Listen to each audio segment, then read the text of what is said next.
Liberando sus frenos. Hace muchos años, cuando comencé a estudiar las emociones negativas, el punto más crítico que descubrí fue que no se puede hacer ningún progreso hacia la salud, la felicidad, el amor y el cumplimiento del potencial mientras se insista en mantener intactas las emociones negativas. Y lo único bueno de las emociones negativas, si es que tienen algo de bueno, es que las emociones negativas no son permanentes. Lo dice hasta Sigmund Freud, no hay un lugar permanente para las emociones negativas en el subconsciente. En otras palabras, son visitantes indeseados. Son hábitos negativos o patrones de respuesta negativos que pueden eliminarse, y el punto inicial para eliminarlos es entender de dónde vinieron y entender cuáles fueron los factores causales, volviendo a la niñez temprana, que desencadenó el desarrollo de las emociones negativas y nos han dado como adultos una predisposición a ser negativos de una u otra forma. Esto nos lleva al condicionamiento de la niñez temprana. Recuerden que ya dijimos que el punto inicial de los patrones de hábitos negativos compulsivos e inhibitorios era la crítica destructiva. La crítica destructiva es el gran destructor. La crítica destructiva destruye a las personas en su interior y las deja caminando en círculos por fuera. Muchas personalidades han sido minadas y destruidas, mucha autoestima ha sido puesta de lado como resultado de la crítica destructiva más que cualquier otra cosa que podamos imaginar. La crítica destructiva es el gran asesino. Ahora, ¿por qué es eso tan malo? Sabemos que los niños en sus primeros años y al ir creciendo tienen una necesidad tremenda de amor y aprobación de sus padres. De hecho, muchos psiquiatras y psicólogos han dicho que la razón número uno de la enfermedad mental en los adultos es el retiro de amor o el amor no expresado. Sabemos que cualquier persona con prestigio, una persona que es importante para un niño, tiene un impacto enorme en ese niño, y los niños hasta la edad de 6 años tienen muy poca habilidad para discriminar entre una crítica válida y una crítica inválida. Lo que esto significa es que todo lo que diga un padre o un pariente mayor o una persona mayor, cualquier cosa que diga una persona de prestigio o una persona importante para un niño es aceptada como cierta. Es aceptada como una representación válida de la realidad. Si una madre dice eres un niño malo, o si un papá dice eres flojo, si alguien dice no eres dependiente, o si alguien dice que somos estúpidos o tontos o feos, el niño no tiene capacidad alguna para discriminar entre lo válido y lo no válido. Ese niño acepta eso como una verdadera representación de la realidad. Va más allá de la mente consciente, va directamente al subconsciente y ahí se queda. Muchos de nosotros como adultos aún estamos viviendo en base a la información negativa que recibimos cuando éramos niños. Y después como adultos, ¿qué decimos? Pues decimos así es como soy, o siempre he sido así, o algunas personas dirán, pues es de familia, tu padre era así, los hijos son así, tu madre era así, etc. ¿De dónde viene? Nada de estas cosas es de familia. Por ejemplo, cuando estaba creciendo, mis padres habían sufrido la depresión y la depresión les produjo un impacto enorme. Y cuando hablábamos de comprar algo, lo recuerdo muy bien, mis padres se ponían muy tensos y decían, no podemos pagarlo, no podemos pagarlo, no podemos pagarlo, no podemos pagarlo. Tenían una mentalidad de carencia, esta mentalidad de no podemos pagarlo toda su vida. Y luego yo crecí y aunque nunca he experimentado la depresión, y la mayoría de ustedes, 10, 20, 30, 40 años después, aún estamos diciendo, no puedo pagarlo, no puedo pagarlo, no puedo pagarlo. Aún tomamos como base esas frases críticas, esas frases emocionales que usaban nuestros padres. Tal vez sus padres les decían, como mi padre me decía a mí una y otra vez, nunca acabas lo que empiezas, nunca acabas lo que empiezas. Nunca acabas lo que empiezas. Eres un flojo, nunca acabas lo que empiezas. Y cuando fui adulto tuve muchos problemas para acabar lo que empezaba. Al acercarme al final de la tarea, comenzaba a sentirme ansioso y buscaba cualquier excusa por posponerla o retrasarla. El segundo factor que nos predispone a emociones negativas es la falta de amor. Sabemos que las personalidades de los niños se desarrollan al grado en que reciben una alta calidad y una alta cantidad de amor de sus padres. Existe una relación de 1 a 1 entre la cantidad de amor, la calidad de amor y una personalidad sana. Ese amor negado o la privación de amor es la causa clave de la infelicidad, la negatividad y la enfermedad mental en los adultos. Para que un niño se sienta realmente amado, el niño debe tener padres con buenos conceptos, y la mayoría de nosotros tuvimos padres que fueron víctimas de sus padres, que a su vez fueron víctimas de sus padres. Un escritor famoso dice que todo el mundo es víctima de una víctima. Todos son víctimas de víctimas. Nuestros padres quisieron criarnos de la mejor forma posible, pero ellos mismos fueron víctimas de víctimas. Y para que un niño se sienta realmente amado, deben existir 3 condiciones. La condición número 1 es: los padres deben amarse a sí mismos. Los padres deben amarse a sí mismos. Recuerden, nunca le podrán dar más amor a otros que el que sienten por sí mismos. Si no se aman a sí mismos, no pueden amar a sus hijos. Si tienen un poco de amor por sí mismos, deben difundirlo en sus hijos. Si tienen poco amor por sí mismos y es absorbido por sus esposos, entonces, a veces, aunque deseen amar a sus hijos, no tienen amor que darles. Sus padres querían amarlos y en muchos casos no tenían amor para darles, y eso es porque nunca lo recibieron cuando crecieron. El segundo requisito es: los padres deben amarse mutuamente. Para que un niño crezca sintiendo confianza en sí mismo, crezca sintiéndose amado, a salvo y seguro, debe crecer en un ambiente donde los padres se amen. No hay nada que le dé más temor a un niño que crecer en un hogar donde los padres peleen entre sí, donde los padres no se amen, donde haya dificultades, porque el niño siempre tiene una tendencia, primero que nada, ser una víctima, pues al niño se le grita y se le vocifera, y entonces cree que la razón por la que mamá y papá pelean es su culpa. Ahora, una investigación interesante: como hay muchas familias de un solo padre, la investigación interesante muestra que cuando uno de los padres se va como resultado de una separación o un divorcio, los niños que quedan invariablemente están convencidos de que la razón por la que el otro padre se fue se debió a algo que él hizo. Y es importante que si un matrimonio o una relación va a terminar y uno se va a ir, que el padre que se quede les diga a los niños una y otra vez que la razón por la que la relación no funcionó no tuvo nada que ver con ellos. Solo tuvo que ver conmigo y con papá, conmigo y con mamá. No tiene nada que ver con el niño. El niño necesita oírlo muchas veces antes de que se sienta confiado y seguro. Y por supuesto, siempre es mejor que un niño sea criado por un padre que lo ama que por 2 padres que no se aman. Una tercera condición que debe cumplirse si no quiere que exista la falta de amor es que los padres deben amar al niño. Los padres deben amar al niño. Bueno, esto parece muy obvio y muy lógico. La verdad es que, y esto es lo más difícil para usted y para mí como adultos, que ni siquiera lo pensamos, que es posible que nuestros padres no nos quisieron. No porque no lo intentaran, querían amarnos y tenían la intención de hacerlo, desde luego, etcétera, etcétera, pero simplemente como tenían conflictos mutuos y problemas sin resolver con sus padres, y sufrieron la guerra y la depresión, tenían que hacer carrera y otras responsabilidades, nunca lo lograron totalmente.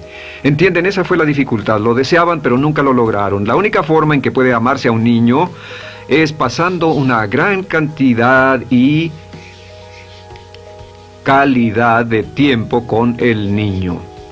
Tiempo en gran cantidad y calidad con el niño. 10 minutos al día no bastan. Los niños se consideran valiosos según el grado en que las personas más importantes en su vida pasen tiempo con ellos. Si las personas más importantes en su vida, sus padres, solo pasan poco tiempo con ellos, los niños concluyen que la razón para ello es que tienen muchos defectos, que hay algo esencialmente malo en ellos y que por eso sus padres no pasan más tiempo con ellos. Los niños no piensan con la razón, lo hacen en forma emocional. Solo piensan: mi padre está aquí, me ama, y si no pasa tiempo conmigo, él o ella no me aman. Y si cualquiera de esas 3 condiciones existió o más cuando estaba creciendo, los padres no se amaban a sí mismos, o no se amaban mutuamente, o tal vez no lo amaban porque nunca lo lograron, aunque querían, entonces usted debe haber crecido en conjunción con la crítica destructiva que se llama culpa. ¿Y qué es la culpa? Pues simplemente la culpa es un sentimiento de no valer mucho. ¿De dónde sacamos este sentimiento? Lo obtenemos cuando continuamente gente importante nos critica en nuestra vida y simultáneamente no nos dan el amor que necesitamos. Sentimos que no valemos mucho o que no valemos nada. Y un sentimiento de culpa nos lleva a un sentimiento de falta de mérito, falta de valor y culpa. Y esa culpa, ese sentimiento de falta de mérito, es el mayor problema del siglo XX, la principal fuente de enfermedad mental. Es la fuente principal de los problemas en las relaciones, la fuente principal de enfermedad psicosomática, la fuente principal de la mayoría de los problemas que afectan a nuestra sociedad. Es el profundo sentimiento de culpa y falta de mérito que se expresa o se esconde en los pensamientos o en la actitud: no valgo suficiente, no valgo suficiente. No valgo suficiente. Ya hablamos de la autoestima y de lo importante que es. La autoestima significa me quiero mucho, me quiero mucho, me quiero mucho, me quiero mucho. Las personas que han sido criadas con críticas destructivas durante su vida no solo no se agradan a sí mismas, no sienten que sean lo bastante buenas para nadie, y en muchos casos están llenos de odio por sí mismos. Se odian a sí mismos, se autocondenan o se detestan. Y verán que esto sale en sus conversaciones y sale en sus relaciones con otras personas. Las personas que no se quieren a sí mismas, aunque quieran tener buenas relaciones, simplemente no son capaces de ello. Las personas que piensan que no son buenas para nada siempre lo hacen aflorar, siempre será un problema. Ahora, ¿cuál es la razón principal de la culpa? ¿De dónde viene la culpa? La culpa viene de 3 fuentes negativas: padres negativos, influencias negativas o religión negativa. Una de las 3. Cualquiera de estas 3 usa la culpa. De la culpa se valen y aprovechan, en especial los padres y las organizaciones religiosas, por 2 razones. Una es el castigo. La culpa se usa para castigarnos. Cuando estamos creciendo, el castigar es la forma más fácil de hacer que uno se sienta mal. Nuestros padres nos hacen sentir mal castigándonos físicamente o sermoneándonos o regañándonos. Y el castigo es una forma muy eficaz de irnos conformando o de conseguir que hagamos lo que los demás quieren. La segunda razón por la que se usa la culpa cuando se practica en forma consciente, y algunas organizaciones la practican así, es para tener más control emocional en especial, porque se puede controlar a una persona emocionalmente con culpa y manipular su comportamiento.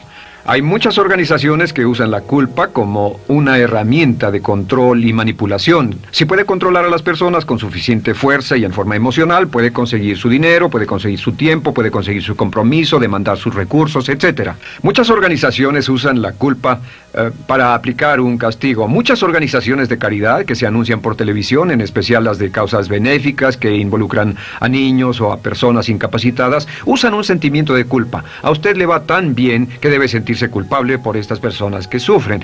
O envíenos algo de dinero y eso se encargará de su culpa por un momento hasta que lo incluyamos en nuestra lista de correo, etc. Y la culpa es un estándar. ¿Por qué se usa tan comúnmente?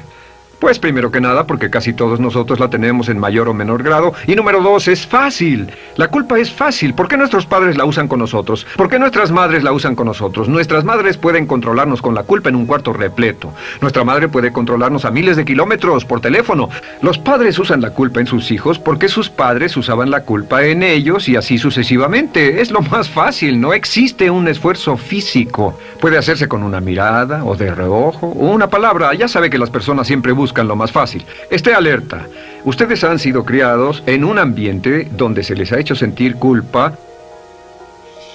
y casi todos lo vivimos.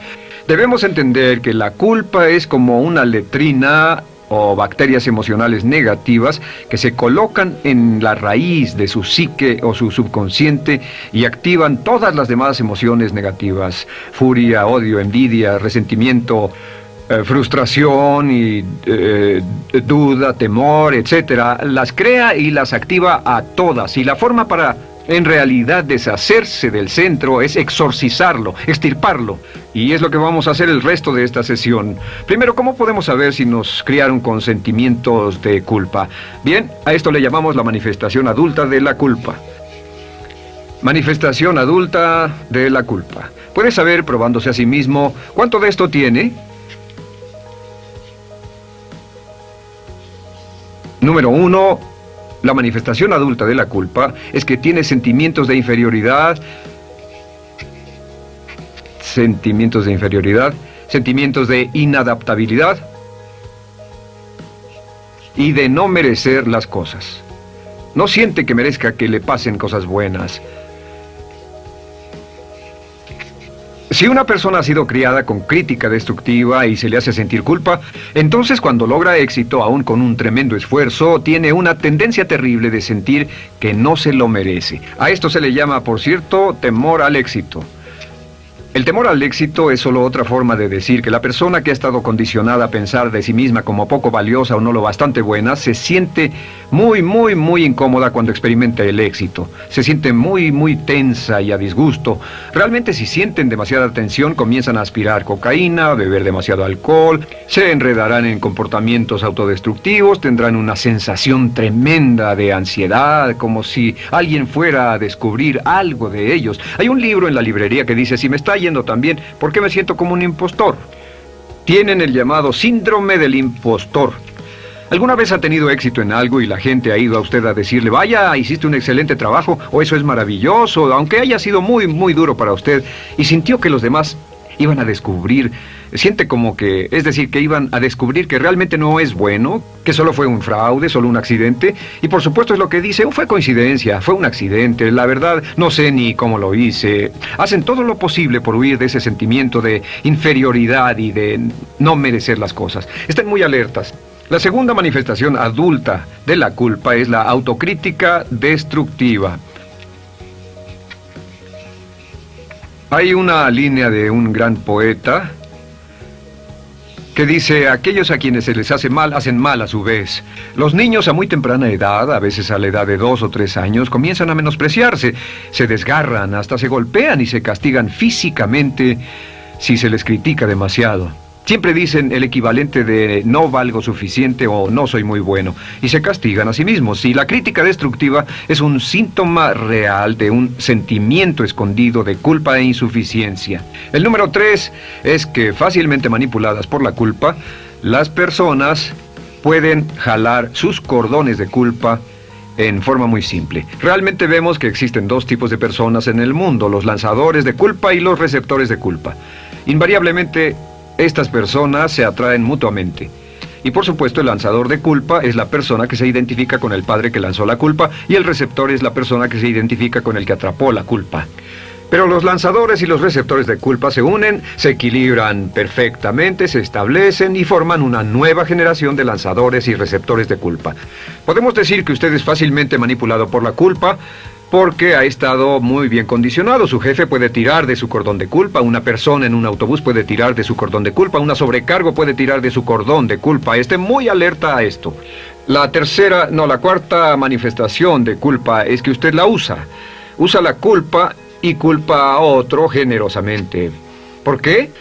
Pues si ha funcionado en usted, la hará funcionar en ellos. Le parecerá que es un intercambio, un trato muy justo. Usa la culpa y la culpabilidad y se convierte en la base de sus relaciones con los demás. Cuando algo sale mal, les echa la culpa a ellos. Algo sale mal, culpa a alguien más. En cuanto hay un problema, busca a quién culpar. Un experimento muy interesante con la cámara escondida hace algunos años, fue que hicieron una plancha de hielo y la pusieron en la acera sin que nadie los viera. No hacía mucho frío, pero lo hicieron y observaron cómo reaccionaban las personas cuando pasaban por ahí, cuando caminaban por ahí, llegaban a esa plancha de hielo, se desequilibraban y se resbalaban, y lo primero que hacían era observar a la persona más cercana a ellos, enojados, verdaderamente furiosos. En otras palabras, buscaban a quién culpar. Y si no había nadie cerca de donde habían caído, se levantaban otra vez, miraban a su alrededor, no había nadie y entonces pateaban el piso, pateaban con fuerza y se iban. Nuestra tendencia natural cuando algo sale mal es buscar a alguien o algo a quien culpar, en especial si nos criaron con una culpa continua. Y la quinta manifestación es lo que llamamos lenguaje víctima. Ahora recuerden que hablamos sobre la ley de concentración. Dice, lo que siembras cosecharás. También dice, si usas lenguaje de víctima, mantienes viva la culpa, la refuerzas, la edificas, la cultivas, la utilizas. El lenguaje víctima es lenguaje como no puedo, no puedo, no puedo. Cuando dice no puedo, no puedo, no puedo, envía un mensaje a su mente subconsciente y la mente subconsciente comprende que está inhabilitado, que no tiene control, que es una víctima. Y cuando desea poder hacer algo, su mente subconsciente retroalimenta su mensaje y dice no puedes, no puedes. Y lo segundo que dice es tengo que, y otra vez no tengo control, no estoy a cargo. Pero existe otra expresión del lenguaje víctima que debemos evitar, y es esta, trataré. Trataré, sea lo que sea, trataré. ¿Qué significan las palabras trataré? Pues déjenme decirles qué significan. Significan voy a fracasar y lo digo anticipadamente para que no me vengan con represalias. En otras palabras, dice trataré de llegar a tiempo, pero lo que está diciendo es tal vez llegue tarde y no pueden reclamarme porque dije que trataría. Cuando una persona dice trataré, está disculpando su fracaso por anticipado. Si fuera al doctor y el doctor lo examinara, lo auscultara y le dijera, pues está en pésimas condiciones, tendremos que intervenir, debemos llevarlo al hospital ahora mismo, me sorprende que haya llegado aquí. Usted dirá, bueno doctor, espero que haga un buen trabajo. Y él dice, trataré. Si él dice eso, usted seguramente buscará otro médico. O si va a un abogado. Lo culpan de algo y va a un abogado y le presenta su caso y dice, oiga, va a defenderme, y él dice, trataré. ¿Qué está diciendo? Está diciendo, escuche, he estudiado el caso y por lo que veo no hay mucha esperanza, pero lo tomaré de todos modos. Trataré son los que tratan de conseguir que les pague por anticipado. Otro juego de palabras que no debe usar. Por cierto, con respecto a trataré, lo que debe decir es lo haré o no lo haré. No trataré. Si alguna vez en nuestro negocio, tenemos un negocio muy activo, si llamamos a alguien y le pedimos alguna cosa o algún trabajo y dice trataré de conseguirlo para el viernes o trataré de terminarlo a tiempo, al instante sabemos que lo que quiere decir es que quiere sentirse libre, no comprometerse. Así que nunca dejamos que nadie se vaya con un trataré, debe ser hecho o no, y queremos obtener una seguridad. Si hace falta, nosotros lo hacemos. Cuando dicen trataré, lo que están haciendo es que se están lavando las manos. Esté alerta, la otra palabra es desearía. Dicen que un deseo es una esperanza o una meta sin energía detrás. Desearía. ¿Qué significa un deseo? Desearía significa que me gustaría tener algo, pero sé que nunca lo podré tener. Cuando dice desearía bajar de peso, ¿qué significa? Las palabras no dichas son, pero sé que no puedo. Porque no por las excusas que tiene y el metabolismo que tiene y los problemas, etcétera. Siempre hay razones por qué debe salir, etcétera. Desearía dejar de fumar, desearía estar en forma. Desearía, desearía, desearía. Cuando usa la palabra desearía, le muestra al subconsciente que esto es algo que no cree que le sea posible lograr o adquirir. Entonces el subconsciente descarta completamente esto como meta y no le da energía, ni motivación, ni impulso, ni deseo de lograrlo. Así que esté muy alerta al lenguaje víctima. Esté alerta a la expresión sí, pero. O lo haría, sí, pero. Alguien le dice, haga esto, y usted dice, sí, pero. La palabra pero, por cierto, es el gran borrador. Si una persona le dice, podría incrementar sus ingresos o incrementar su rendimiento, ser una persona mejor o más feliz o bajar de peso o lo que sea, no importa. Y usted dice, sí, pero. Lo que está diciendo es que está borrando toda la aseveración que ha dicho antes. Manda un mensaje a su subconsciente que dice, no hay posibilidad. Y no hace esfuerzo, no otorga energía, no ejerce capacidad alguna hacia el logro de esa meta. Y las personas que han sido criadas con culpa tienen 5 cualidades o 5 manifestaciones de adultos. Una es que se sienten inferiores, se sienten inadecuadas, sienten que no merecen que les pasen cosas buenas. Estén muy alertas a eso. El número 2... se autocompadecen continuamente, usan la autocrítica destructiva. El número 3, usan la culpa y la culpabilidad en ellos y en otros. El número 4, son manipuladas por la culpa. Y número 5, usan lenguaje víctima. Así que, ¿cómo nos deshacemos de la culpa? ¿No es sorprendente cómo se aclara esto? Este pizarrón, todo se borra. Tengo una varita mágica cuando me voy a sentar al escritorio. Entonces, ¿cómo nos deshacemos de la culpa? Para deshacerse de la culpa...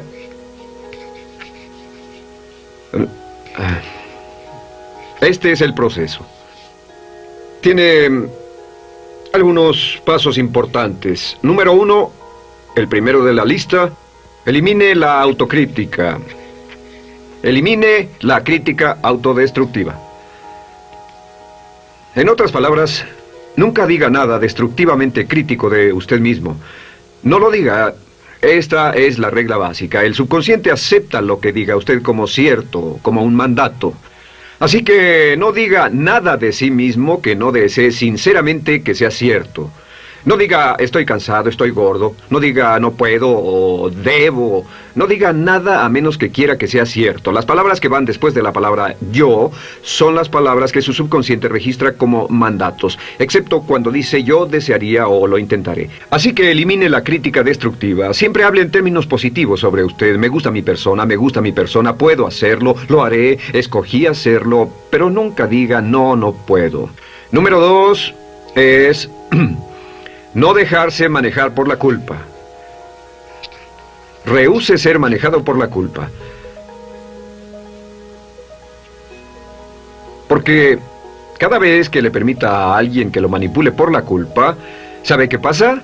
Refuerza y hace más poderoso el efecto de la influencia de la culpa en su vida. Cuando yo crecí, debo decir que yo crecí en una familia que estaba muy influenciada por la religión negativa. Realmente mi madre, Dios la bendiga, tenía un cinturón negro en el pecado e hizo un trabajo verdaderamente soberbio en ello. Y yo tardé en sobreponerme. Cuando me casé con Bárbara, ella también venía del mismo tipo de familia y recapacitamos. Hay una hermosa respuesta cuando uno de los dos caía de nuevo en los viejos patrones. Decía, no tratas de hacerme sentir culpable, ¿o sí?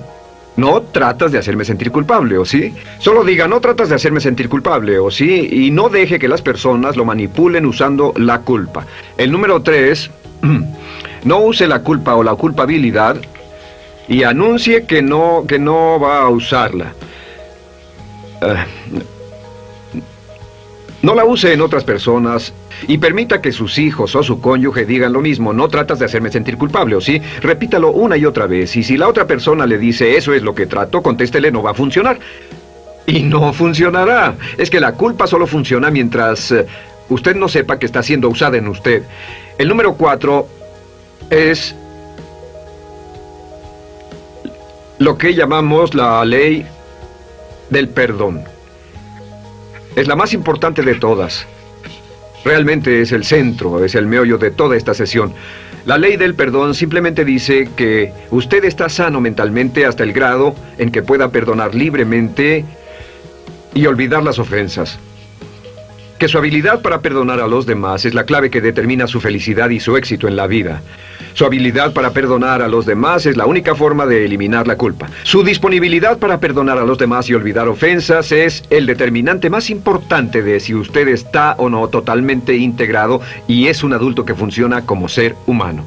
Porque la tendencia de culpar y de guardar rencores es una tendencia patológica infantil que la poseen todas las personas que están enfermas mentalmente. La habilidad para olvidar, para perdonar libremente, es la marca del ser humano realmente iluminado. Ahora, acepte eso como real. Hay 4 personas a las que debe perdonar. Número 1, perdone a sus padres.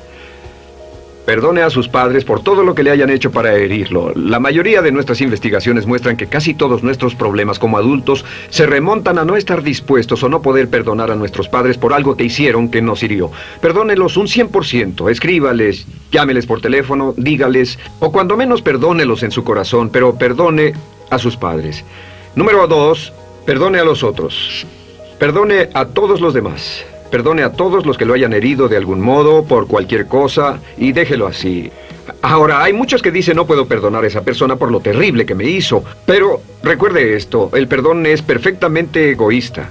El perdón no tiene nada que ver con la otra persona, solo tiene que ver con su paz mental y con su propia integridad mental.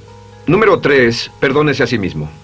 Perdónese por todas las cosas débiles, tontas, insensatas y estúpidas que haya hecho, porque todas las personas han hecho cosas tontas, insensatas, estúpidas y ridículas, pero perdónese en un 100%. Y finalmente, la última parte de esto, si ha hecho algo que hirió a alguna persona, vaya a disculparse. Es sorprendente el hecho de vidas que se arruinan año tras año por personas que no tienen la fortaleza intestinal, las agallas y el valor para decir lo lamento. Una de las cosas más importantes es desarrollar carácter hasta el grado en el cual hacemos las cosas que son muy difíciles para nosotros, hasta el grado en el cual hacemos las cosas que sabemos que están bien, aunque sean difíciles, en especial cuando son difíciles emocionalmente. Y la clave para deshacerse de la culpa, la clave para ser una persona total y completamente positiva, es perdonar a los demás. Perdone a las personas con quienes ha sostenido una relación. Perdone a sus jefes anteriores. Perdone a los amigos que lo han herido. Perdone las inversiones que estuvieron equivocadas. Perdone a los jefes que lo despidieron. Perdone a sus padres. Perdone a todo el mundo. Desarrolle una actitud hacia la vida con la que rehúsa guardarle rencor a los demás. Solo repita una y otra vez: los perdono a él o a ella por todo. Los perdono por todo. Los perdono por todo. Y eso es todo. La clave para librarse de las emociones negativas es rehusarse totalmente a continuar con cualquier situación negativa. No olvide que es un acto muy egoísta y será tan egoísta como usted quiera. El acto del perdón lo libera y libera a la otra persona y le garantiza que se moverá rápidamente hacia el cumplimiento de su potencial.